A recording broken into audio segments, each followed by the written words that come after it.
Are you a big UFC fan, Marlon? You are, right? Yes, absolutely. So have you seen what's been going on recently with Cyborg and Becky Lynch? I heard something about it, but I actually haven't really seen much of it. I do have a little bit of interest in it because I do like Cyborg.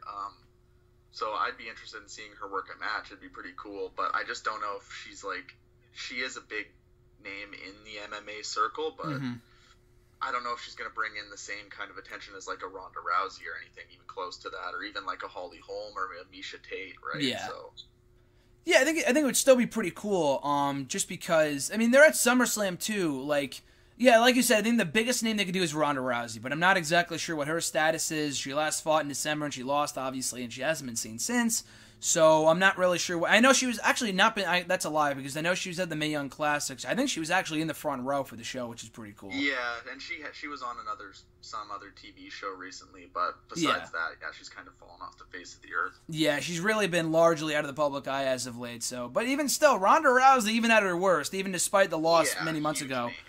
Name. I think still a way bigger name than 90% of this roster. So bringing her in for a match with Charlotte or something would be pretty cool, like WrestleMania or whatever. But yeah, for the Becky Cyborg stuff, I think it'd be pretty cool if only because they're at SummerSlam and they've brought in C-list celebrities before, including the work a match. And okay, maybe not C-list, but he's a pretty big name. But a couple years ago, they brought in Stephen Amell, which was pretty cool because the guy's a wrestling fan. He was cool. He was actually not a terrible wrestler. That he did fine for his match. Exactly, and it wasn't a big match either. It wasn't the main event. It was an undercard match with Stardust, Barrett, and Neville. So if they could do that with a guy like him, then I'm sure they would love to have Cyborg do something. The only thing about that is that Cyborg's fighting this Saturday. Oh, okay. She is such a killer, right? She's fighting Tanya Evinger, who's the Invicta 135 champion, and this is for the 145 UFC belt.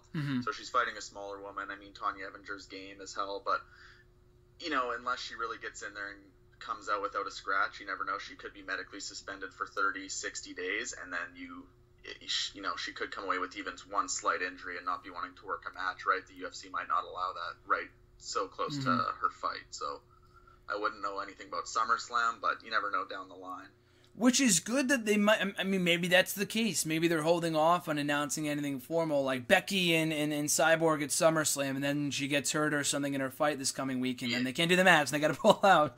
So at least they're teasing it. But if it doesn't happen, it's like, oh man, like what a blow to the card because it was never scheduled to begin with. So maybe they're waiting. I guess we'll have to wait and see.